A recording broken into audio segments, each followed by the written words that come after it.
إن الحمد لله نحمده ونستعينه ونستغفره ونعوذ بالله من شرور أنفسنا ومن سيئات أعمالنا من يهده الله فلا مضل له ومن يضلل فلا هادي له وأشهد أن لا إله إلا الله وحده لا شريك له وأشهد أن محمدا عبده ورسوله أما بعد فإن خير الحديث كتاب الله وخير الهدي هدي محمد صلى الله عليه وسلم وشر الأمور محدثاتها وكل محدثة بدعة وكل بدعة ضلالة وكل ضلالة في النار.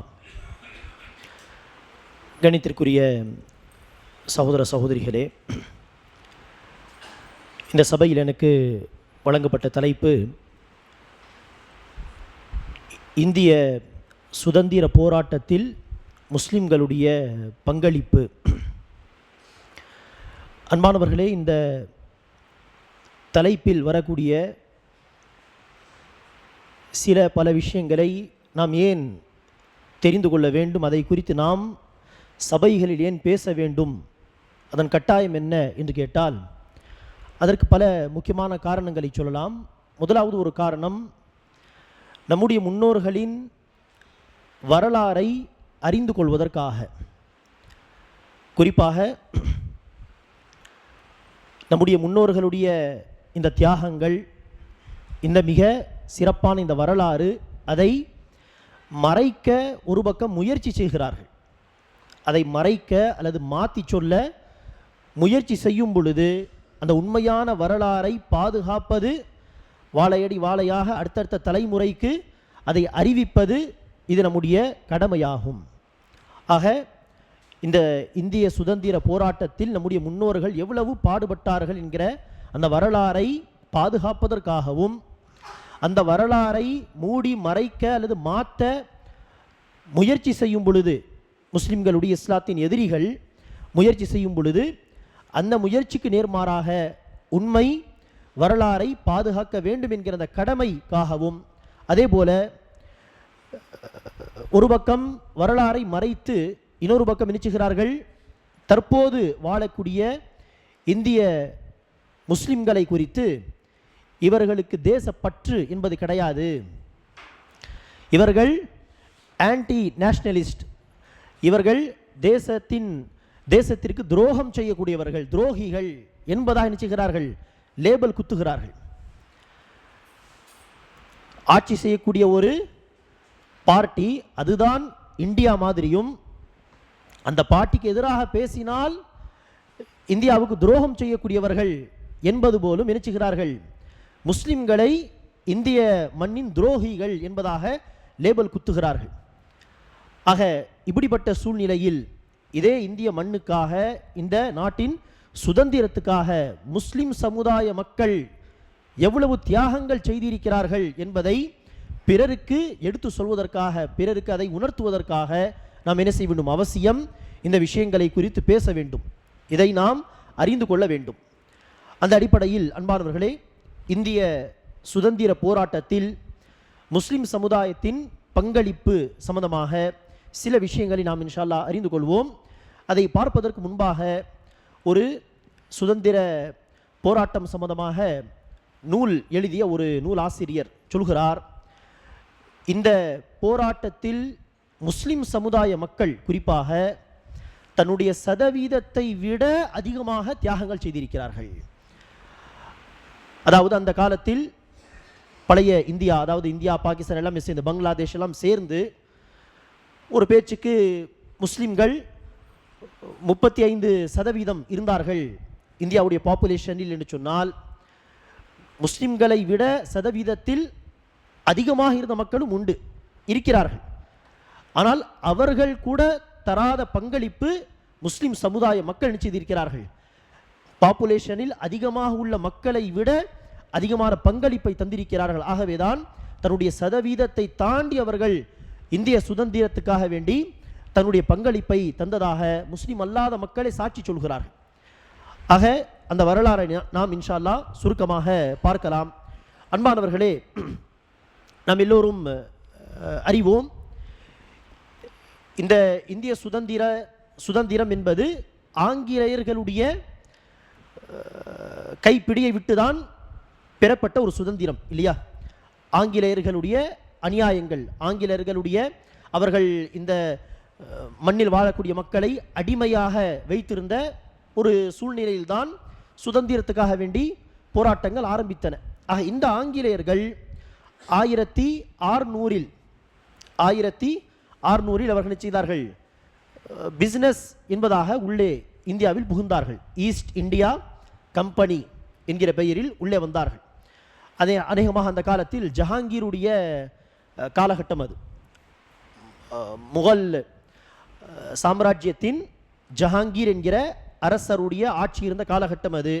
அந்த சமயத்தில் தான் அவர்கள் ஈஸ்ட் இந்தியா கம்பெனி என்கிற பெயரில் வணிகம் மூலியமாக, வியாபாரம் என்கிற பெயரில் இந்தியாவில் நுழைந்தார்கள். அடுத்து ஜஹாங்கீருக்கு அடுத்து அவுரங்கசீபுடைய ஆட்சி வந்தது. அவுரங்கசீப் இறந்து பல வருடங்கள், 2-3 நூற்றாண்டுகள் ஆகியிருந்தாலும் இன்று கூட அவருடைய பெயரை சொல்லி சொல்லி நினைச்சுகிறார்கள். முஸ்லிம்களுக்கு எதிரான ஒரு வன்மத்தை பரப்புகின்ற வேலைகளை செய்கிறார்கள். ஆனால் அவுரங்கசீப் அவர்கள் பாருங்கள், இவர்களை விட்டால் இவர்கள் இந்தியாவை நாசமாக்கி விடுவார்கள் என்பதை உணர்ந்து இன்னும் அத்தகைய வேலைகளை அந்த ஆங்கிலேயர்கள் ஆரம்பிக்கவில்லை. ஆனால் தொலைநோக்கு பார்வையோடு இந்த ஆங்கிலேயர்கள் வேறு ஏதோ ஒரு நோக்கத்தோடு வந்தது போல் தெரிகிறது என்பதை உணர்ந்த அவர் என்ன செய்தார்கள்? உடனே இந்த ஈஸ்ட் இந்தியா கம்பெனியெல்லாம் காலி செய்து திரும்பி விடுங்கள் என்று கட்டளையிட்டார். ஆனால் காலில் விழுந்து ஏதோ மன்னிப்பு கேட்டு மன்றாடி அவர்கள், அந்த ஆங்கிலேயர்கள் மீண்டும் அனுமதி கேட்ட பிறகுதான் இறக்கப்பட்டு அவுரங்கசீப் என்ன செய்தார்கள்? சரி, வியாபாரம் செய்து கொள்ளுங்கள் என்று அனுமதித்ததாக வருகிறது. ஆனால் அவுரங்கசீப் ஏறக்குறைய 50 வருடங்கள் ஆட்சி செய்தார். ஆட்சிக்கு வந்து சாகும் வரை அவருடைய ஆட்சி இருந்தது ஏறக்குறைய 50 வருடங்கள். இந்த காலகட்டத்தில் இந்த ஆங்கிலேயர்கள் செய்யவில்லை, ஆட்சியை பிடிப்பது போன்ற முயற்சிகள் ஈடுபடவில்லை. வியாபாரம், வணிகம் என்பதில் மாத்திரம்தான் அவர்கள் இருந்தார்கள். ஆனால் அவுரங்கசீப் இறந்த பிறகு, எப்போது 1707 அநேகமாக, அந்த காலகட்டத்தில் தான் என்ன செய்கிறார்கள்? கொஞ்சம் கொஞ்சமாக தன்னுடைய முயற்சிகளை தொடங்குகிறார்கள். சரியா? பல இடங்களில் தன்னுடைய கம்பெனிகளை திறந்து அதன் மூலியமாக அந்தந்த பகுதியில் ஆட்சியை பிடிப்பது போன்ற முயற்சிகளை தொடங்குகிறார்கள் 1700க்கு பிறகு. சரியா? இப்படியாக கொஞ்சம் கொஞ்சமாக அவர்கள் வணிகம் என்கிற பெயரில் வந்து இந்தியாவை ஆள ஆரம்பித்தார்கள். ஆள்வது மட்டுமல்லாமல் இங்கு உள்ள மக்களை அடிமைகளாக வைத்திருந்தார்கள். இது எல்லாமே ஒரு பக்கம் ஒரு பெரிய ஒரு நீண்ட வரலாறு. இப்படிப்பட்ட கால சூழ்நிலையில்தான் ஆங்கிலேயர்களை விட்டு இந்தியாவுக்கு சுதந்திரத்தை நாம் கொடுக்க வேண்டும் என்கிற முயற்சிகள் தொடங்கின. பெரும்பாலும் என்ன சொல்வார்கள்? இந்த இந்த இந்திய சுதந்திர போராட்டம் என்பது 1857 ஆரம்பித்ததாக சொல்வார்கள், 1857. ஆனால் இது என்னது? இதுவும் ஒரு விதத்திலே முஸ்லிம்களுடைய வரலாறை மறைக்கக்கூடிய செயல், முஸ்லிம்களுடைய தியாகங்களை மூடி மறைக்கக்கூடிய ஒரு செயல்.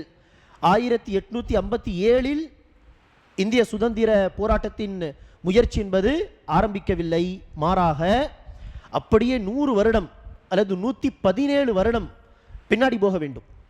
1857 இருந்து அப்படியே ஒரு நூற்றாண்டு முன்பு, ஏறக்குறைய 1750 அந்த காலகட்டத்தில் முயற்சிகள் ஆரம்பமாகிவிட்டன. அந்த முயற்சிகளை துவங்கிய சமூகம் யார் என்று கேட்டால் முஸ்லிம்கள் தான் அந்த முயற்சியை ஆரம்பித்து வைத்தார்கள். சுதந்திர போராட்டத்தை முஸ்லிம்கள் ஆரம்பித்து வைத்ததற்கு முக்கிய காரணமும் என்னது? முஸ்லிம்களிடம் இருந்துதான் அவர்கள் ஆட்சியை கைப்பற்றினார்கள். இந்தியாவை ஆங்கிலேயர்கள் கைப்பற்றியது முஸ்லிம் ஆட்சியாளர்களிடம் இருந்துதான். முகலாயர்கள் ஆட்சி செய்து வந்த காலகட்டத்தில் தான் இறுதியாக பஹதூர் ஷா ஜஃபர் என்கிற கடைசி மன்னர், அவருக்கு அடுத்து முழுமையாக ஆங்கிலேயர்களுடைய ஆட்சியில் இந்தியா போய்விட்டது. ஆக முஸ்லிம்களிடம் இருந்துதான் அவர்கள் ஆட்சியை கைப்பற்றிய காரணத்தினால் முஸ்லிம் சமூகம்தான் ஆங்கிலேயர்களுக்கு முதல் எதிரிகளாக இருந்தார்கள். ஆக ஆங்கிலேயர்களுக்கு எதிராக முயற்சியை தொடங்கி வைத்ததும் முஸ்லிம் சமுதாய மக்கள் தான். அந்த முயற்சி எப்போது ஆரம்பித்தது என்று சொன்னால் 1857 கிடையாது, 1857 என்பதாக சொல்லப்படுகிறது. அதற்கு ஒரு நூற்றாண்டு முன்பு அல்லது 117 வருடங்கள் முன்பு. அதற்கான சில சான்றுகள், சில உதாரணங்களை பாருங்கள். அந்த முயற்சிகளுக்கான சில உதாரணங்கள் என்று நாம் பார்க்கும் பொழுது, முதலாக ஆங்கிலேயர்களுக்கு எதிராக பேச தொடங்கியவர், ஆங்கிலேயர்களை விரட்டி அடிக்க வேண்டும், சரியா, ஆங்கிலேயர்களை விட்டு இந்த நாட்டு மக்களை பாதுகாக்க வேண்டும் என்பதாக பேச தொடங்கியவர் என்று பார்த்தால், நேரடியாக அல்லது மறைமுகமாக இன்டைரக்ட்லி அதை குறித்து பேச தொடங்கியவர் என்று பார்த்தால் ஷஹ் வலியுல்லா முஹத்திஸ் தெஹல்வி என்கிற ஒரு மார்க்க அறிஞர். குறிப்பாக இந்த காலகட்டத்தில் இந்த டெரரிசம், இந்த தீவிரவாதம் போன்ற விஷயங்களை முஸ்லிம் சமுதாய மக்களே பல பேர் நினைச்சுவார்கள், சலஃபியத்தோடு அஹ்லே ஹதீஸ் மன்ஹஜை சார்ந்த மக்களோடு சேர்த்து விடுவார்கள். சலஃபிசம் என்று சொன்னால், சலஃபிகள் என்று சொன்னால் யாரு? தீவிரவாதிகள் என்பதாக இந்த பரெல்வியாக்கள், தர்கா வணங்கிகள் எல்லாம் இப்படியே நினைச்சுவார்கள். தீவிரவாதத்தை கொண்டு போய் அஹ்லே ஹதீஸ் மன்ஹஜை பின்பற்றக்கூடிய மக்களோடு இணைத்து விடுவார்கள். அவர்கள் ஒரு பக்கம், இன்னொரு பக்கம் இந்த ஜமாத் இஸ்லாமி உடைய சிந்தனை உள்ள மக்கள், அவர்கள் சில தீவிரவாத செயல்பாடுகளில் ஈடுபடுவார்கள், சரியா. ஆனால் சலஃபி மன்ஹஜை அல்லது அஹ்லே ஹதீஸ் மன்ஹஜை பின்பற்றக்கூடிய மக்களை தீவிரவாதத்தோடு இணைத்து பேசுவார்கள். எவ்வளோ பெரிய அநியாயம் பாருங்கள். முதலாக அந்த ISIS என்கிற தீவிரவாத போக்குள்ள அந்த மக்கள் தலை தூக்கும் அந்த காலகட்டத்தில், ஆரம்ப காலகட்டம், அப்போது இந்தியாவில் முதலாக இது ஒரு தவறான இயக்கம். அந்த இயக்கத்தில் அந்த அபூபக்கர் பக்தாதி அவன் வெவ்வேறு நாடுகளிலிருந்து நமக்கு ஒத்துழைப்பு தர வாருங்கள் என்றெல்லாம் அழைத்த காலகட்டத்தில் இந்தியாவில் முதலாக இது ஒரு தீவிர போக்குள்ள ஒரு கூட்டம், இயக்கம். அந்த அழைப்பை கேட்டு நீங்கள் வழிகட்டு போக வேண்டாம் என்று எச்சரிக்கை செய்தவர்கள் யார்? இந்த சூஃபியாக்களோ அல்லது ஜமாத் இஸ்லாமி போன்ற மக்களோ கிடையாது, அஹ்லே ஹதீஸ் உலமாக்கள் தான். அவர்கள் தான் எச்சரிக்கை செய்தார்கள். ஆனால் பழி என்ன போடுவார்கள்? இந்த வஹாபிசம், சலஃபிசம் இவர்கள் எல்லாம் டெரரிஸ்ட், தீவிரவாதத்தை போதக்கூடிய முஸ்லிம்கள் இவர்கள் எல்லாம் என்று சில முஸ்லிம்களை இப்படி பேசுகிறார்கள். எவ்வளவு பெரிய அநியாயம். அதற்காக வேண்டி இந்த உதாரணங்களை நாம் இந்த கண்ணோட்டத்திலும் பார்க்க வேண்டும். பொதுவாக நாம் இந்த தலைப்பில் பேசும் பொழுது முஸ்லிம்களையும் கூறு போட்டு பிரித்து பேச வேண்டிய அவசியம் கிடையாது, பேசக்கூடாது. ஆனால் தீவிரவாதத்தை கொண்டு போய் அஹ்லே ஹதீஸ் மக்களோடு இணைத்து பேசுகிறார்களே, அதற்காக வேண்டி நாம் என்ன செய்ய வேண்டும்? சில உதாரணங்களை கவனத்தில் வைத்துக் கொள்ள வேண்டும். முதலாக இந்தியாவுக்காக, இந்தியாவுடைய சுதந்திரத்துக்காக, இந்திய மக்கள் சுகமாக வாழ வேண்டும் என்பதற்காக முயற்சியை தொடங்கியவர்களே யார்தாம்? அஹ்லே ஹதீஸ் உலமாக்கள் தான். அதற்கான உதாரணம் தான் யாரு? ஷஹ் வலியுல்லா முஹத்திஸ் தெஹல்வி. அவர் அஹ்லுல் ஹதீஸ் கொள்கையை, மன்ஹஜை சார்ந்த ஒரு மார்க்க அறிஞர். அவருக்கு அடுத்ததாக அவருடைய மகன் ஷஹ் அப்துல் ஹக் முஹத்திஸ் தெஹல்வி. இவர் முதலாக ஆங்கிலேயர்களுக்கு எதிராக நாம் போர் செய்ய வேண்டும், அவர்களுக்கு எதிராக ஜிஹாத் செய்வது, போர் செய்வது நம் மீது வாஜிப் ஆகிவிட்டது, கடமையாகிவிட்டது என்பதாக நினைச்சார். மார்க்க தீர்ப்பை அவர் வெளியிட்டார், ஃபத்வா கொடுத்தார். ஃபத்வாவாக, மார்க்க தீர்ப்பாகவே வெளியிட்டார். ஆங்கிலேயருக்கு எதிராக போர் செய்வது, போராடுவது நம் மீது கடமையாகிவிட்டது, வாஜிபாகிவிட்டது என்பதாக. இதெல்லாம் எப்போது நடந்த விஷயங்கள்? 1850 எல்லாம் கிடையாது, 1740க்கு அக்கம்பக்க காலகட்டத்தில் நடந்த விஷயங்கள். இவர்களெல்லாம் அந்த காலத்தில் வாழ்ந்தவர்கள். ஷா வலியுல்லா முஹத்திஸ் தெஹல்வி அவருடைய மகன். அதே போல பாருங்கள், சிராஜு தௌலா என்கிற ஃபேமஸான பெயர் உண்டு. அவருடைய பேரப்பிள்ளை தான் அலி வர்தி கான் என்பவர், சரியா, அலி வர்தி கான் என்பவர். அவர் 1753 அவர் ஆங்கிலேயருக்கு எதிராக போர் செய்திருக்கிறார், சரியா. 1757 பிளாசி என்கிற ஒரு போர் நடந்தது, சரியா. அந்த போரும் பார்த்தால் ஆங்கிலேயர்களுக்கு எதிராக நடந்த முஸ்லிம்கள் செய்த போர் அது. ஆக 1857 தான் சுதந்திர போராட்டம் ஆரம்பித்தது என்று சொன்னால் 1753 1757 போர் செய்திருக்கிறார்கள் முஸ்லிம்கள் பிரிட்டிஷ்க்கு எதிராக. ஆக 1857 அல்ல, சுதந்திர போராட்டத்தின் ஆரம்பம் என்பது, மாறாக அதற்கு முன்பு ஒரு நூற்றாண்டு முன்பு முஸ்லிம்களால் இந்த வரலாறு துவங்குகிறது என்பதை நாம் புரிந்து கொள்ள வேண்டும். அதே போல்தான் 1799 ஹைதர் அலி, அவருக்கு அடுத்து அவருடைய மகன் திப்பு சுல்தான், இவர்களெல்லாம் பிரிட்டிஷ்க்கு மிகப்பெரிய எதிரிகளாக இருந்தவர்கள். ஆக இது எல்லாம் இப்போது நான் சொன்ன உதாரணம் எல்லாம் என்னது, 1857 என்பதாக சொல்கிறார்களே சுதந்திர போராட்டத்தின் ஆரம்பம், அதற்கு முன்பு நடந்த விஷயங்கள் இப்போது நாம் சொன்ன உதாரணங்கள் எல்லாமே. ஆக இப்படியாக முஸ்லிம்கள் இவர்கள் சொல்லக்கூடிய அந்த காலகட்டத்துக்கு முன்பாகவே இந்த போராட்டத்தை தொடங்கி வைத்து அதை வழி நடத்தக்கூடிய லீடர்ஸாக, சரியா, அதை வழி நடத்தக்கூடிய தலைவர்களாக செயல்பட்டவர்கள் முஸ்லிம்கள்.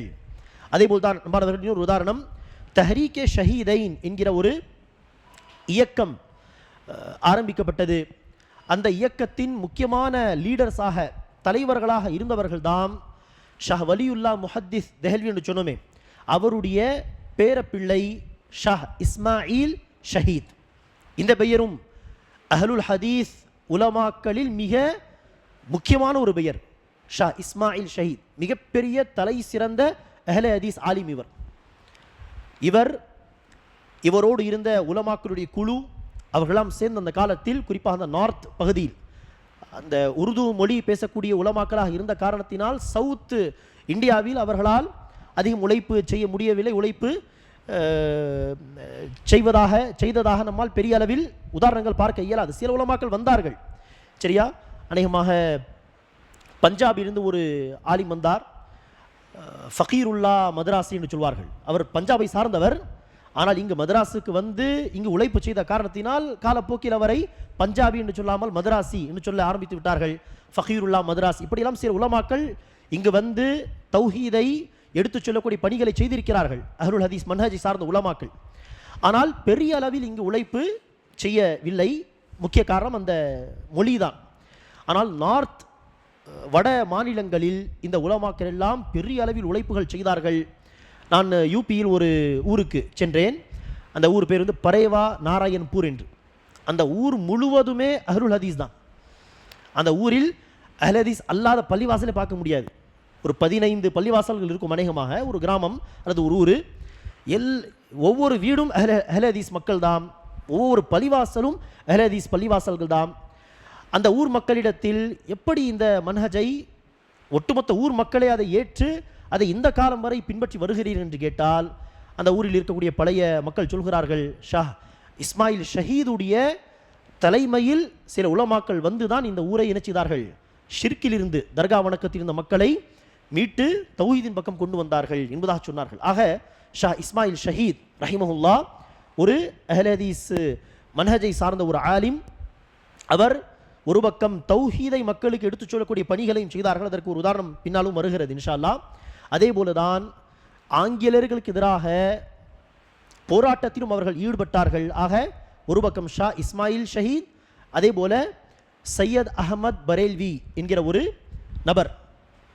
அவர் ப்ராப்பரான ஒரு ஆலிம் கிடையாது, ஆனால் உலமாக்களுடைய தோழமையில் சொஹபத்தில் இருந்து மார்க்கத்தை கற்றறிந்த ஒருவர், சமூக அக்கறை உள்ள ஒருவர் சையத் அஹமத் பரேல்வி. பரேல்வி என்று சொன்னால் இந்த தர்கா வணங்கி பரேல்வி கிடையாது, சரியா. யூபியில் பரேலி என்கிற டிஸ்ட்ரிக்டை சார்ந்தவர் என்பதற்காக பரேல்வி என்று சொல்கிறோம். ஆக சையத் அஹமத் பரேல்வி, அதே போல ஷா இஸ்மாயில், இந்த இருவரும் சேர்ந்து முன்னெடுத்து சென்ற ஒரு இயக்கம்தான் தஹ்ரீகே ஷஹீதைன் தஹ்ரீகே முஜாஹிதீன் என்கிற ஒரு இயக்கம். இருவரும் இந்த போராட்டத்தில் கொல்லப்பட்டார்கள். ஆகவேதான் ஷஹீதைன், 2 ஷஹீதுகள் என்று சொல்வார்கள்.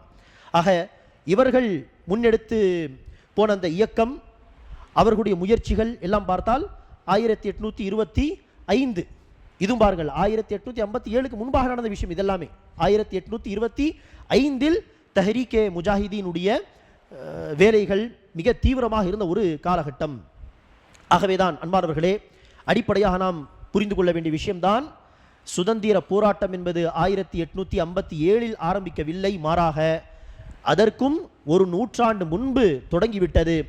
அதை தொடங்கியவர்கள், அதை முன்னெடுத்து சென்றவர்கள், பிறரை அதை நோக்கி அழைத்தவர்கள், பிறருடைய சிந்தனைகளிலும் இந்த சுதந்திரத்துக்காக வேண்டி நாம் போராட வேண்டும் என்கிற அந்த சிந்தனையை போட்டவர்கள் முஸ்லிம் சமுதாய மக்கள், முஸ்லிம் உலமாக்கள் என்பதை நாம் என்ன செய்ய வேண்டும், விளங்கிக் கொள்ள வேண்டும். அன்பார்ந்தவர்களே, ஒரு பிரிட்டிஷ் ஒரு எழுத்தாளர், ஆத்தர், அநேகமாக ஹிண்டர் அவருடைய பெயர், அவர் என்ன சொல்கிறார், ஆங்கிலேயர்களுக்கு அந்த காலத்தில் முஸ்லிம்கள் எழுதிய, முஸ்லிம் உலமாக்கள் எழுதிய 3 புத்தகங்கள் கண்டாலே அவர்களுக்கு அலர்ஜி மாதிரி, கோபம், சரியா, விட்டால் அவர்கள் நினைச்சுவார்கள் அந்த புத்தகங்களையே அழித்து அதை யாரும் படிக்க விடாமல் அவர்கள் தடுத்திருப்பார்கள். அந்த அளவுக்கு முஸ்லிம் உலமாக்கள் எழுதிய 3 புத்தகங்களை கண்டால் அந்த ஆங்கிலேயர்களுக்கு கோபம் என்பதாக சொல்லி அந்த 3 புத்தகங்களுடைய பெயர்களை பதிவு செய்கிறார் ஹிண்டர் என்கிற ஒரு பிரிட்டிஷ் எழுத்தாளர். முதலாவதாக தக்வியத்துல் ஈமான்.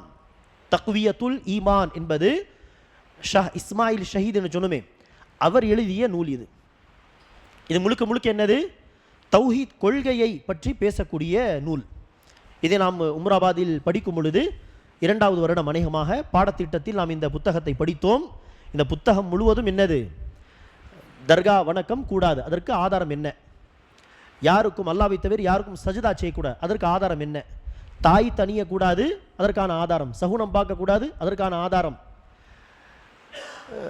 ஹபரில் இருக்கக்கூடிய அவுலியாக்களை வசீலாவாக ஆக்கக்கூடாது, அதற்கான ஆதாரம், அவருடைய பெயரில் நேர்ச்சை செய்யக்கூடாது, அதற்கான ஆதாரம், தன்னுடைய சொந்த பேச்செல்லாம் எதுவுமே கிடையாது, மக்கள் செய்யக்கூடிய ஷிர்கான அனாச்சாரம் என்ன, அது கூடாது என்பதற்கான குர்ஆன் ஹதீஸுடைய ஆதாரங்கள் என்ன, இப்படியான ஒரு தௌஹீதை பேசக்கூடிய ஒரு புத்தகம். இதில் எந்த இடத்திலும் ஷா இஸ்மாயில் ஷஹீத் என்ன செய்யவில்லை, ஜிஹாத் செய்ய வேண்டும், ஆங்கிலேயருக்கு எதிராக போராட வேண்டும் என்றெல்லாம் தலைப்பு போட்டெல்லாம் பேசவில்லை. இருந்தாலும் ஆங்கிலேயர்களுக்கு ஏன் இந்த பயம் என்று கேட்டால், அவர்களுக்கு தெரியும் எப்போது மக்கள் தௌஹீதில் உறுதியாக இருப்பார்களோ அவருடைய உள்ளத்திலிருந்து கைருல்லாவுடைய அல்லாதவர்களுடைய பயம் போய்விடும். அல்லாதவர்களுடைய பயம் போய்விட்டால் அவர்கள் நினைச்சுவார்கள், தைரியமாக நின்று யாராக இருந்தாலும், பிரிட்டிஷாக இருந்தாலும் சரி, எப்படிப்பட்ட படையாக இருந்தாலும் சரி, அவர்களை எதிர்த்து அவர்கள் நிற்பார்கள் என்று அந்த விஷயத்தை அந்த ஆங்கிலேயர்கள் புரிந்து வைத்திருந்தார்கள்.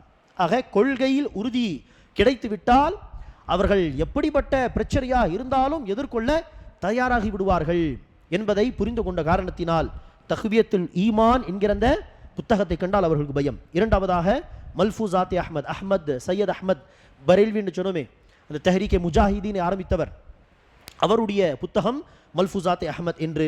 அதே போல ஷர்ஹுல் விகாயா என்கிற ஒரு சட்டத்திட்டங்கள் பற்றி பேசக்கூடிய புத்தகம், அதில் கிதாபுல் ஜிஹாத் என்று போர் புரிவது தொடர்பான ஹதீஸுகள் அதில் வரும். அந்த புத்தகத்தை கண்டால் பயம் என்பதாக பதிவு செய்கிறார். இதெல்லாம் என்பானவர்களே, உலமாக்கள் எப்படி கொள்கையை சொல்லிக் கொடுத்து அல்லது நேரடியாக ஆங்கிலேயருக்கு எதிராக நீங்கள் போராட வேண்டும் என்பதை மார்க்க தீர்ப்பாக சொல்லி அல்லது தன்னுடைய பிரச்சாரங்கள், தன்னுடைய பயான்களிலே அதை குறித்து பேசி பேசி மக்களை ஊக்குவிப்பது என்றெல்லாம் எப்படி அந்த காலத்திலேயே முயற்சி செய்தார்கள் என்பதற்கான சில உதாரணங்கள். இதே வரிசையில் அன்பானவர்களே, உலமாக்களுடைய முயற்சிகளுக்கான மேலும் சில உதாரணங்கள் என்று பார்ப்பதாக இருந்தால், ஜவஹர்லால் நேரு, இந்தியாவுடைய முதல் பிரைம் மினிஸ்டர் ஜவஹர்லால் நேரு அவர்கள் சொல்கிறார், அவர் சாட்சி சொல்கிறார், சாதிக்பூர் என்று பீகாரில் ஒரு ஊர் இருக்கிறது, சாதிக்பூர். அந்த ஊரை சார்ந்த பெரும்பாலான மக்கள் அஹ்லுல் ஹதீஸ் கொள்கை சார்ந்தவர்கள், அஹ்லுல் ஹதீஸ் உலமாக்கள் 100கணக்கிலே அந்த பகுதியில் இருந்தார்கள் அந்த காலத்தில். அதே போல் அந்த காலத்தில் பட்னா என்கிற அந்த பகுதியை அசீமாபாத் என்று சொல்வார்கள். அந்த அசீமாபாத், அதுக்கு அருகில் இருக்கக்கூடிய இந்த சாதிக்பூர், இங்குள்ள மக்கள் செய்த முயற்சிகளை குறித்து பேசும் பொழுது நெஹ்ரு அவர்கள் சொல்வார்கள், சாதிக்பூருடைய உலமாக்கள், மார்க்க அறிஞர்கள் சுதந்திரத்துக்காக செய்த போராட்டங்கள், அவர்கள் கொடுத்த தியாகங்கள், அதெல்லாம் தராசுவின் ஒரு தட்டில் வைத்து ஒட்டுமொத்த இந்தியா மக்கள் சுதந்திரத்துக்காக செய்த உழைப்புகள், தியாகங்களை தராசுவின் இன்னொரு தட்டில் வைத்தால் உலமா சாதிக்பூருடைய உலமாக்கள் செய்த தியாகங்கள் தான் கனமாக இருக்கும் என்பதாக யார் சொல்லவில்லை, முஸ்லிம்கள் சொல்லவில்லை, ஜவஹர்லால் நேரு என்கிற முஸ்லிம் அல்லாதவர் சாட்சி சொல்கிறார். ஆக அந்த அளவுக்கு சாதிக்பூருடைய சரியாக பக்ரீத் அல்லது ஈதுல் ஃபித்ருடைய சந்தர்ப்பம் பெருநாள் அன்று, சமீபத்தில் நாம் பார்த்து வருகிறோம், இந்த இஸ்ராயேலும் நினைச்சுகிறான் பெருநாளை கொண்டாடக்கூடாது என்பதற்காக இன்னும் தெரியவில்லை, அல்லது ரமதான் மாதம் வந்தால் சுகமாக முஸ்லீம்கள் இருக்கக்கூட கவலையில் இருக்க வேண்டும் என்பதற்காக இன்னும் தெரியவில்லை. சரியாக இந்த சந்தர்ப்பங்கள் நிச்சயிக்கிறான், முஸ்லீம்களை தாக்குகிறான், கொடுமைப்படுத்துகிறான். சரியா? இந்தியாவிலும் சரியாக இப்படிப்பட்ட சந்தர்ப்பங்கள் புல்டோசர் கொண்டு வந்து நிச்சயிவார்கள், வீடுகளை இடிப்பார்கள். சமீபத்திலும் அப்படிப்பட்ட சம்பவங்கள் நடந்திருக்கின்றன. அதே வழிமுறைதான் அந்த காலத்திலும் இந்த ஆங்கிலேயர்கள் செய்தார்கள். சரியாக பெருநாளுடைய சந்தர்ப்பத்தில் முஸ்லிம்கள் மாத்திரம் வசிக்கக்கூடிய இந்த பகுதியில் புகுந்து வீடுகளை எல்லாம் நினைச்சார்கள், புல்டோசர் வைத்து இடித்து விட்டார்கள் இந்த சாதிக்பூரிலே. ஆக பொதுமக்கள் என்ன, உலமாக்கள் என்ன, எல்லோரும் இந்த சுதந்திரத்துக்காக வேண்டி அவ்வளவு போராடி இருக்கிறார்கள். அதே போல அன்பானவர்களே, நதீர் ஹுசைன் அத்-தெஹ்லவி ரஹிமஹுல்லா, இவரும் மிகப்பெரிய அஹ்லே ஹதீஸ் கொள்கை சார்ந்த, தௌஹீத் கொள்கை சார்ந்த ஒரு மார்க்க அறிஞர். இவரிடம் மார்க்கம் படித்த நூற்றுக்கணக்கான, மாறாக ஆயிரக்கணக்கான உலமாக்கள் இருந்திருக்கிறார்கள். மார்க்க சேவைகள் செய்தவர்கள். அரபியிலும் உருதுவிலும் பாரசீக மொழியிலும் புத்தகங்களை எழுதிய பல உலமாக்கள் இவருடைய மாணவர்களாக இருந்தவர்கள். நதீர் ஹுசைன் அத்-தெஹ்லவி அவரும் இந்த சுதந்திர போராட்டத்தில் ஈடுபட்ட காரணத்தினால் ஒரு நீண்ட காலகட்டம் ராவல்பிண்டி என்று அநேகமாக இப்போது பாகிஸ்தானில் உள்ள பகுதி, அங்கு ஜெயிலில் அவர்கள் சிறையில் போட்டு அடைக்கப்பட்டார் நதீர் ஹுசைன் தெஹ்லவி. அதே போல அபுல் கலாம் ஆசாத், இந்தியாவுடைய ஃபர்ஸ்ட் எஜுகேஷன் மினிஸ்டர், அவர் காங்கிரஸில் இருந்தார், முதல் எஜுகேஷன் மினிஸ்டராக பணி செய்திருக்கிறார். ஆனால் அவர் மிகப்பெரிய மார்க் அறிஞர், மௌலானா அபுல் கலாம் ஆசாத். ஆகவேதான் மௌலானா என்றுதான் பெயருக்கு முன்பாக அந்த வார்த்தை பயன்படுத்துவார்கள். ஆக மிகப்பெரிய மார்க் அறிஞர் அவர். அரபியில் அவ்வளவு புலமை பெற்றவர். அவருடைய தஃப்சீர் மிக சிறந்த, உருது மொழியில் மிக சிறந்த தஃப்சீராக பார்க்கப்படுகிறது. அநேகமாக தர்ஜமானுல் குர்ஆன் அதோடைய பெயர். அவர் அந்த தஃப்சீரை ஒரு முறை எழுதுகிறார். ஆங்கிலேயர்கள் அந்த தஃப்சீர் புத்தகத்தை எரித்து விடுகிறார்கள், கையால் எழுதி வைத்த பிரதி, அதை பிரிண்ட் செய்வதற்கு முன்பாகவே. மீண்டும் ஒரு முறை எழுதுகிறார், எரித்து விடுகிறார்கள். மூன்றாவது முறை அநேகமாக அந்த தஃப்சீரை எழுதினார்கள். 25 ஜுஸு வரை எழுதி அவர் வஃபாத் ஆகிவிட்டார். இறுதி 5 ஜுஸு வேறு யாரோதான் அதே வடிவத்தில் எழுதி இணைச்சிதார்கள், அதை முழுமைப்படுத்தினார்கள். இப்படி அபுல் கலாம் ஆசாத் அவர்கள் எழுதிய பல மார்க்க புத்தகங்களை, தஃப்சீரை எரித்து அவர்களையும் தூக்கி இணைச்சிதார்கள். அஹமத் நகர் உடைய சிறைச்சாலையில் பல முறை இணைச்சிருக்கிறார்கள், சிறையில் அடைத்திருக்கிறார்கள் மௌலானா அபுல் கலாம் ஆசாத் அவர்களை. சரியா? ஏறக்குறைய அவர்கள் சிறையில் இருந்த காலகட்டத்தை கணக்கிட்டு பார்த்தால் 15 வருடங்கள் அவர்கள் சிறையில் இருந்திருக்கிறார் அபுல் கலாம் ஆசாத் ரஹிமஹுல்லா. ஆக இது எல்லாமே உலமாக்கள் செய்த தியாகங்கள். உலமாக்கள் எப்படி ஆங்கிலேயர்களுக்கு எதிராக நாம் போராட வேண்டும், ஜிஹாத் செய்ய வேண்டும் என்பதை பொது மக்களுக்கு போதித்தார்கள் என்பதற்கான சில உதாரணங்கள். அடுத்தபடியாக நாம் அன்பானவர்களே, பொதுமக்கள், உலமா என்பதற்கு அடுத்தபடியாக பொதுவாகவே முஸ்லிம்கள் செய்த சில தியாகங்களுக்கான உதாரணங்களை பார்க்கலாம். அன்பானவர்களே, ஏற்கனவே நாம் சாதிப்பூருடைய மக்கள், அசீமாபாத் பட்னாவுடைய மக்களுடைய தியாகங்களை குறித்து சொன்னோம். அவருடைய வீடுகளே, ஊரே அழிக்கப்பட்டது பெருநாள் அன்று. சரியா? அதே போலதான் இந்த சுதந்திர போராட்டத்தில் ஈடுபட்ட காரணத்தினால் பல முஸ்லிம்கள், உலமாக்கள், பொதுமக்கள் என்று பல முஸ்லிம்கள் இந்த ஆங்கிலேயர்களுடைய கடுமையான மோசமான தண்டனைகளுக்கு அவர்கள் ஆளாக்கப்பட்டார்கள். குறிப்பாக அந்த காலத்தில் ஆங்கிலேயர்கள் சுதந்திர போராட்டத்தில் ஈடுபடக்கூடிய மக்களை சித்திரவாதம் செய்ய வேண்டும் என்பதற்காகவே வைத்திருந்த ஒரு சிறைச்சாலை தான் என்னது, அண்டமான் நிக்கோபாரில் இருக்கக்கூடிய காலாபானி என்று சொல்வார்கள். அந்த காலத்தில் காலாபானி என்கிற பெயரில் ஒரு சிறைச்சாலை. அங்கு அனுப்பி என்ன செய்வார்கள், சித்திரவாத செய்வார்கள். அங்கு அவர்களுடைய அந்த கொடுமைகளை எல்லாம் நேரடியாக பார்த்த, மாறாக பல சோதனைகளுக்கு ஆளான ஒரு நபர். சரியா? ஜாஃபர் தானிசி என்பவர். அவர் காலாபானிக்கு சஸா, காலாபானி என்கிற இந்த சிறைச்சாலையில் கொடுக்கப்படும் தண்டனை என்கிற பெயரில் ஒரு புத்தகத்தை எழுதியிருக்கிறார். அங்கு என்னென்ன நடக்கும், என்னென்ன கொடுமைகள் கொடுக்கப்படும் என்பதாக அவர்கள் அதில் விரிவாக எழுதியிருக்கிறார்கள். அந்த காலாபானி என்கிற அந்த சிறைச்சாலையில் அடைக்கப்பட்ட சுதந்திர போராட்ட வீரர்களில் 90 அல்லது 95% கைதிகள் யாரு? முஸ்லிம்கள் தான். சரியா?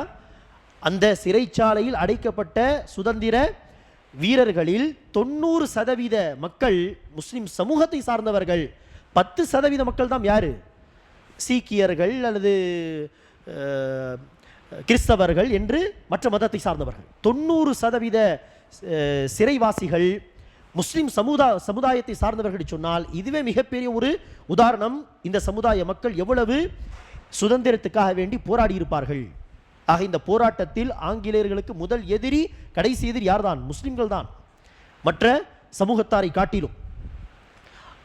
அப்படிப்பட்ட அந்த இடத்தில் தான் இந்த வீர் சாவர்கர் என்பவரும் சிறையில் அடைக்கப்பட்டார். ஆரம்பத்தில் அவன் சுதந்திர போராட்ட வீரனாக இருந்த சமயத்தில், சரியா, 2 வருடம், அநேகமாக 2 வருடம் அங்கு இருந்திருப்பான். அந்த கொடுமையை தாங்கிக் கொள்ள முடியாமல் ஆங்கிலேயர்களுக்கு ஒன்றுக்கு பல கடிதங்களை எழுதி மன்னிப்பு கேட்டு, நீங்கள் எனக்கு வெளியே வரக்கூடிய வாய்ப்பு கொடுத்தால் உங்களுக்கு நான் வேலை செய்வேன் என்பதாக சொல்லி என்ன செய்தான்? வெளியே வந்தான். அப்படிப்பட்டவனை என்ன செய்வார்கள்? இவர்கள் பெரிய சுதந்திர போராட்ட வீரன் மாதிரி காட்டுவார்கள். உண்மையில் போராடியவர்கள் அதே பாதையில் இறுதி வரை நிலைத்திருந்த முஸ்லிம்களுடைய வரலாற்றை என்ன செய்வார்கள்? மறைக்க முயற்சி செய்வார்கள். தற்போது இருக்கக்கூடிய முஸ்லிம்கள் துரோகிகள் என்பதாக என்ன செய்வார்கள்? லேபல் குத்துவார்கள். ஆக இவர்களுடைய உண்மை முகம் என்ன என்பதை நாம் என்ன செய்ய வேண்டும்? மக்களுக்கு காட்ட வேண்டும். முஸ்லிம் சமுதாய மக்களுடைய தியாகங்கள் என்ன என்பதையும் மக்களுக்கு நாம் இயன்றவரை இந்த காலத்தில் உள்ள வசதி வாய்ப்புகளை பயன்படுத்தி மக்களுக்கு இந்த வரலாறை எடுத்து சொல்ல வேண்டும். அதே வரிசையில் என்பானவர்களே, இன்னொரு முக்கியமான உதாரணம் வந்து கேரளாவை சார்ந்த முஸ்லிம்களுடைய ஒரு உதாரணம். அந்த காலத்தில் ஆங்கிலேயருக்கு எதிராக பெரிய ஒரு போராட்ட வீரராக திகழ்ந்தவர் அலி முஸ்லியார் என்பவர். சரி, மலைபார் பகுதியை சார்ந்தவர், அநேகமாக கேரளாவை சார்ந்தவர். சரியா, அவர் சிறையில் அடைக்கப்பட்ட சமயத்தில் அவர்களுக்கு ஆதரவாக அந்த பகுதி முஸ்லிம்கள் வந்து என்ன செய்தார்கள்? போராட்டத்தில் ஈடுபட்டார்கள்.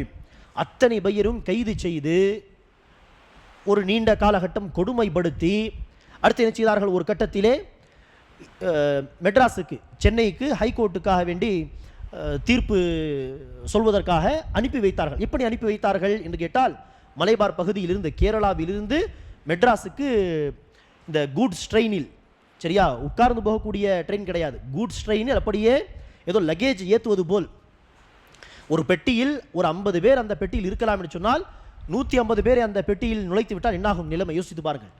அப்படியாக நுழைத்து, அதுவும் அந்த காலத்தில் இருந்த ட்ரெயின் காலையில் ஏறினால் நைட்டு வந்து சேர முடியாது. கேரளாவிலிருந்து மெட்ராஸுக்கு மாறாக 3 நாட்கள் எடுக்கும், 2 நாட்கள் எடுக்கும் குறைந்தது. அப்படியாக ஏற்றி விட்டார்கள். இங்கு வந்து சேருவதற்குள் பாதி பேர் வஃபாத்தாகி இருப்பார்கள், வஃபாத்தாகி விட்டார்கள். ஏறக்குறைய ஒரு 65 பேர், 125 மக்களில் ஒரு 65 பேர் 70 பேர் வரும் வழியில் அவர்கள் வஃபாத்தாகி விட்டார்கள். சாப்பிடுவதற்கு வழி கிடையாது, மலஜலம் கழிக்க வழி கிடையாது. அப்படியே லக்கேஜ் ஏற்றுவது போல் ஏற்றி அனுப்பிவிட்டார்கள். வந்து இறங்குவதற்குள் பாதி உயிரோடு இருந்த மக்கள், அவர்களுக்கும் என்ன தீர்ப்பு வழங்கப்பட்டது? இவர்களுக்கு தூக்கு தண்டனை என்பதாக தீர்ப்பு வழங்கப்பட்டது. அத்தனை மக்களும், அந்த போராட்டத்தில் ஈடுபட்ட அத்தனை மக்களும் உயிர் தியாகம் செய்து விட்டார்கள் என்பதை நாம் பார்க்கிறோம். அந்த கொல்லப்பட்ட அந்த முஸ்லிம்கள் அல்லது தூக்கிலிடப்பட்ட அந்த முஸ்லிம்கள் மோக்லா என்கிற ஒரு குடும்பத்தை சார்ந்தவர்கள், அநேகமாக, சரியா, மோக்லா குடும்பத்தை சார்ந்தவர்கள். அவர்களுக்காக 1971 1971 கேரள அரசாங்கம், கேரளா கவர்மெண்ட் அந்த குடும்பத்தை சார்ந்த மக்களுக்கு என்ன செய்தார்கள்? பென்ஷன் ஒன்றை சாங்ஷன் செய்தார்கள். அவர்களை கண்ணியப்படுத்தும் வகையிலே, அவர்களுடைய தியாகங்களை நினைவூட்டும் வகையிலே. இப்படியாக அன்பானவர்களே, உலமாக்கள் ஒரு பக்கம், முஸ்லிம் பொதுமக்கள் ஒரு பக்கம் என்று பல தியாகங்களை செய்திருக்கிறார்கள். இன்னொரு பக்கம் தன்னுடைய உடல் உழைப்பால், சொல்லப்போனால் உயிரால் இந்த நாட்டின் சுதந்திரத்துக்காக வேண்டி தியாகம் செய்த வரலாறு ஒரு பக்கம் என்று சொன்னால், பொருளாதாரத்தையும் செய்திருக்கிறார்கள். இந்திய சுதந்திரத்துக்காக வேண்டி, அந்த போராட்டத்துக்காக வேண்டி தன்னுடைய பொருளாதாரத்தையும் செலவு செய்திருக்கிறார்கள். இது ஒரு தனி ஒரு வரலாறு. இதில் பல உதாரணங்களை நாம் தேடி பார்த்தால் கிடைக்கும். ஒரு சில உதாரணம் என்று சொல்வதாக இருந்தால், நேதாஜி அவர்கள் முன்னெடுத்து சென்ற அந்த படைக்காக, அந்த முயற்சிகளுக்காக குஜராத் மாநிலத்தை சார்ந்த ஹபீப் என்கிற ஒரு பெரிய வணிகர், சரியா, ஹபீப் என்கிற ஒரு பெரிய வணிகர், அவர்கள் அந்த காலத்தில் 1 கோடி ரூபாய் என்ன செய்திருக்கிறார், நேதாஜிக்கு தந்திருக்கிறார். சுதந்திர போராட்டத்துக்காக தன்னுடைய படைக்காக வேண்டி பயன்படுத்திக் கொள்ளுங்கள் என்று. குஜராத்தை சார்ந்த ஹபீப் என்பவர்.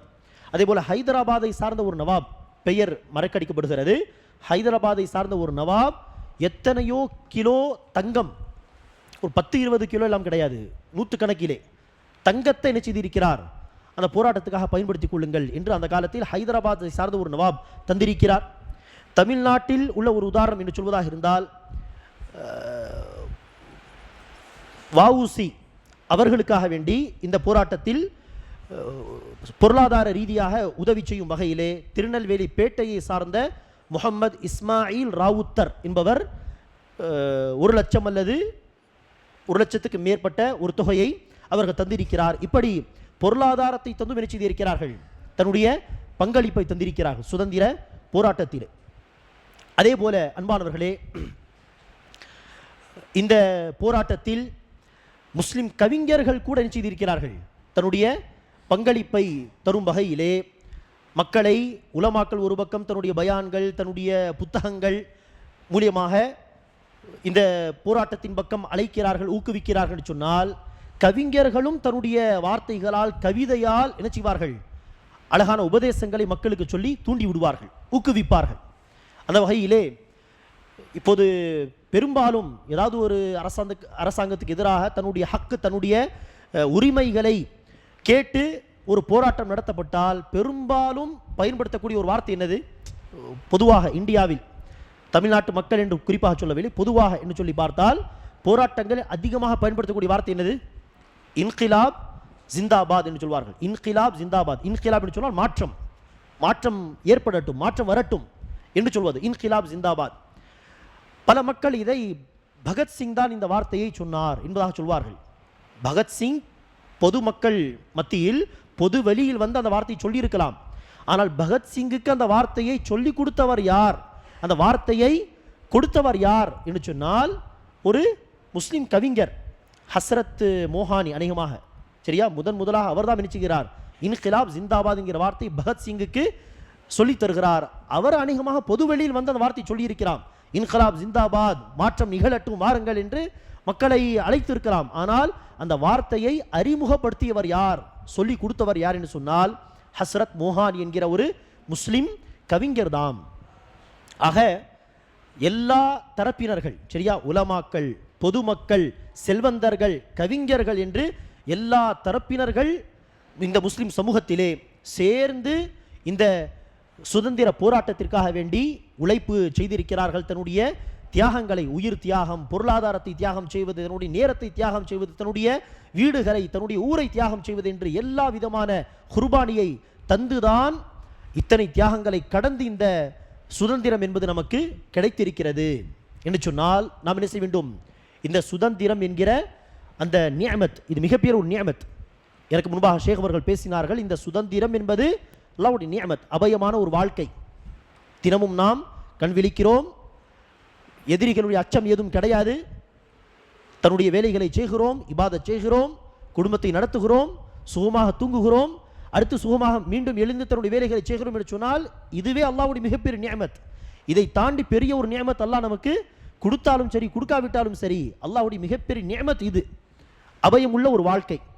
ஆக இந்த அபயம் உள்ள வாழ்க்கை பல தியாகங்களை, குர்பானிகளை கடந்து வந்திருக்கிறது என்பதை நாம் கவனத்தில் கொண்டு இந்த சுதந்திரத்தை நாம் என்ன செய்ய வேண்டும், இந்த வரலாறை சொல்வதற்காகவும் இதைவிட முக்கியமாக எந்த சத்திய மார்க்கம் அல்லாஹ் நமக்கு வழங்கியிருக்கின்றானோ அந்த மார்க்கத்தை மக்களுக்கு கொண்டு போய் சேர்ப்பதற்காகவும் இந்த சுதந்திரத்தை நாம் என்ன செய்ய வேண்டும், பயன்படுத்தி கொள்ள வேண்டும்.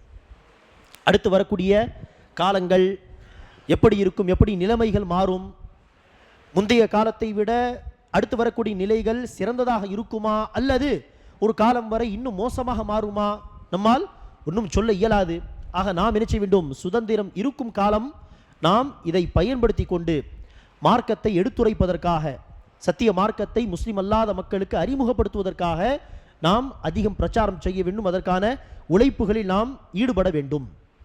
அதே போல அன்பானவர்களே, இந்த வரலாறை நாம் சொல்லும் பொழுது இன்னொரு பக்கம் நாம் கவனத்தில் கொள்ள வேண்டிய இன்னொரு முக்கியமான விஷயம்தான், முஸ்லிம்கள் இந்த சுதந்திர போராட்டத்தை 1750 1740 தொடங்கிவிட்டார்கள் என்பதாக நாம் சொன்னோமே.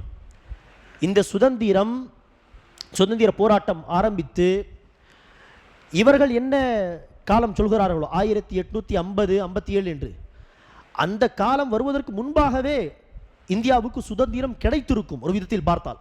அப்படிப்பட்ட முயற்சிகளை முஸ்லிம் உலமாக்கள், முஸ்லிம் சமுதாய மக்கள் மேற்கொண்டார்கள். அந்த ஒரு நூற்றாண்டிலேயே 1850 சுதந்திரம் கிடைத்திருக்கும்.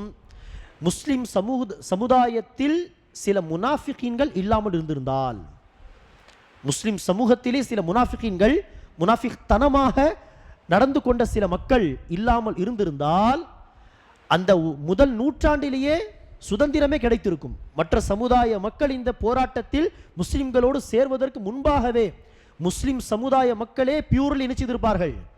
100% இந்த சுதந்திரத்தை வாங்கி தந்திருப்பார்கள், சில முனாஃபிகீன்கள் இல்லாமல் இருந்திருந்தால். அப்படிப்பட்ட மக்களுடைய உதாரணம் தான் என்னது, சிராஜுத்தௌலா அவருடைய பேர பிள்ளைகள் என்றெல்லாம் இந்த சுதந்திர போராட்டத்தில் ஈடுபட்ட காலகட்டத்தில் அவர்களுக்கு எதிராக அவர்கள் கூட இருந்து துரோகம் செய்த மீர் ஜாஃபர் என்பவன், சரியா? அதே போல திப்பு சுல்தான் பிரிட்டிஷ்க்கு எதிராக போராட்டங்களில் ஈடுபட்ட, முயற்சிகளில் ஈடுபட்ட அந்த காலகட்டத்தில் திப்பு சுல்தானோடு இருந்து நெருக்கமாக இருந்து அவருக்கு துரோகம் செய்த மீர் சாதிக் என்பவன். அதே போல தஹரீகே ஷஹீதன் என்று சொன்னோமே, ஷாஹ் இஸ்மாயில், சையத் அஹமத் அவர்கள் முன்னெடுத்து சென்ற அந்த இயக்கம், அவர்களுக்கு எதிராக முஸ்லிம்களுக்கு மத்தியில் இருந்து கொண்டே ஆங்கிலேயர்களுக்கு ஒத்துழைப்பு தந்த, உதவி செய்த ஆப்கானிஸ்தானை சார்ந்த பட்டான் என்கிற ஒரு குறிப்பிட்ட சமூகம், இவர்கள் எல்லாம் இல்லாமல் இருந்திருந்தால் முஸ்லிம்கள் என்ன செய்திருப்பார்கள்? ஒரு நூற்றாண்டில் சுதந்திரத்தை வாங்கி தந்திருப்பார்கள். இவர்கள் செய்த துரோகம் காரணத்தினால்தான் அல்லாஹுடைய நாட்டம் முதலாவதாக, அடுத்து இவர்கள் செய்த துரோகம் தாமதமாகி 2 நூற்றாண்டுகளில் இந்தியாவுக்கு சுதந்திரம் கிடைத்தது. ஆக இது நமக்கு மிகப்பெரிய ஒரு படிப்பினையை தருகிறது. நாம் ஒரு சமூகத்துக்காக, இஸ்லாத்துக்காக என்று உழைப்பு செய்யும் பொழுது நாம் இந்த விஷயங்களையும் என்ன செய்ய வேண்டும்? கவனத்தில் கொள்ள வேண்டும். நமக்கு மத்தியில் நம்மோடு இருக்கக்கூடியவர்கள் நமக்கு என்ன செய்துவிடக்கூடாது? துரோகம் செய்துவிடக்கூடாது. ஆக அந்த விஷயத்தில் கவனமாக இருப்பதாக இருந்தால் என்ன நடவடிக்கை எடுக்க வேண்டும் என்கிற விஷயத்திலும் கவனம் செலுத்துவது அவசியம். ஆகவேதான் அன்பார்ந்தவர்களே, அந்த பழைய காலத்தில் இந்த சிலுவை போரெல்லாம் நடந்த காலகட்டத்தில் சலாஹுத்தீன் அய்யூபி ரஹிமஹுல்லா அவர்கள் சிலுவை போர் உடைய சமயத்திலே பலஸ்தீனை கைப்பற்றுவதற்காக, பைத்துல் மக்திஸை கைப்பற்றுவதற்காக முஸ்லிம் சமுதாயத்துக்காக உழைப்பு செய்து வந்த அந்த காலகட்டத்தில் அவர் எங்கு இந்த நசாராக்களுக்கு எதிராக, சரியா, பல முயற்சிகளை மேற்கொள்வாரோ, போர் செய்வாரோ தொடர்ந்து, அதே போல முஸ்லிம்களுக்கு மத்தியில் இருந்து முனாஃபிக்தனமாக செயல்படக்கூடிய மக்கள் அவர்களுடைய துரோகத்தை விட்டு தன்னை காப்பாற்றிக் கொள்வதற்காக நினைச்சுவார்கள். ஒரு தனி குழுவை அமைத்து வைப்பார்கள். அவருடைய வேலை என்னது? முஸ்லிம்களுக்குள் இருந்து கொண்டு யாரும் நினைச்சு கழுத்து அறுக்கக்கூடாது. அப்படிப்பட்ட மக்கள் யாராவது இருப்பார்களா என்று கண்காணிப்பது, உளவு பார்ப்பது என்கிற ஒரு தனி டீம். அப்படி யாராவது சில முனாஃபிக்தனமான மக்கள் இருப்பதாக தெரிந்தால் உடனே நினைச்சுவார்கள், கைது செய்து விசாரிப்பார்கள். காரணம், அந்த மக்களால் நம்முடைய முயற்சிகள் பாழாக போய்விடக்கூடாது. ஆக இது எல்லாம் என்னது? வரலாறு படிப்பதின் நோக்கமே என்ன?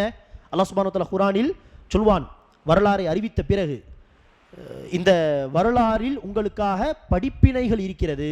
இந்த படிப்பினைக்காக தான் அல்லாஹ் நினைச்சுகிறான், குர்ஆனிலே வரலாறை அறிவிக்கின்றான், சம்பவங்களை அறிவிக்கின்றான். அந்த சம்பவங்களை படிக்கும் பொழுது பாசிட்டிவ், நெகட்டிவ் என்று 2 விதமான விஷயங்களையும் நாம் என்ன செய்ய வேண்டும்? இந்தந்த விஷயங்களை செய்தால் நமக்கு வெற்றி கிடைக்கும், இந்தந்த தவறுகள் இழைத்தால் தோல்வி கிடைக்கும் என்று 2 விதமான பார்வையோடு நாம் என்ன செய்ய வேண்டும்? வரலாறை பார்க்க வேண்டும். ஆக இது சுதந்திர போராட்டத்தில் முஸ்லிம் சமுதாய மக்களின் பங்களிப்பு தொடர்பான ஒரு சின்ன எடுத்துக்காட்டு தான். சில சம்பவங்கள், சில பக்கங்கள். மற்றபடி இது ஒரு நீண்ட வரலாறு.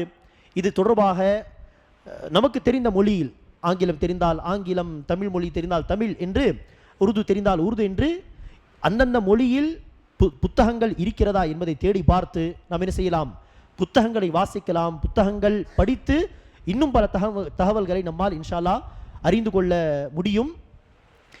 நாம் அறிந்து கொள்ளக்கூடிய முக்கியமான தகவல்களை நாம் என்ன செய்ய வேண்டும், இந்த காலத்தில் இந்த ஃபேஸ்புக், வாட்ஸ்அப் போன்ற விஷயங்களை பயன்படுத்தி கொண்டு, இந்த காலம் இந்த சோஷியல் மீடியா பயங்கரமாக செயல்படக்கூடிய ஒரு காலகட்டம் இல்லையா. அசத்தியம் என்று எடுத்துக்கொண்டாலும் பயங்கரமாக அது பரவிவிடும். அதே பிளாட்ஃபார்மை நாம் என்ன செய்ய வேண்டும், சத்தியத்தை பரப்புவதற்காக பயன்படுத்தி கொள்ள வேண்டும். குறிப்பாக இந்த காலம் நெருங்கும் பொழுது, ஆகஸ்ட் 15 நெருங்கும் காலகட்டத்தில் குறிப்பாக இந்த சோஷியல் மீடியாவில் முஸ்லிம் சமுதாய மக்களின் பங்களிப்பு என்ன என்பதை நாம் அதிகமாக வீடியோ வடிவத்திலோ அல்லது சின்ன சின்ன போஸ்டர்ஸ் வடிவத்திலோ அந்த தகவல்களை அழகான முறையில் பதிவு செய்து அதிகமாக அதை பரப்ப வேண்டும்.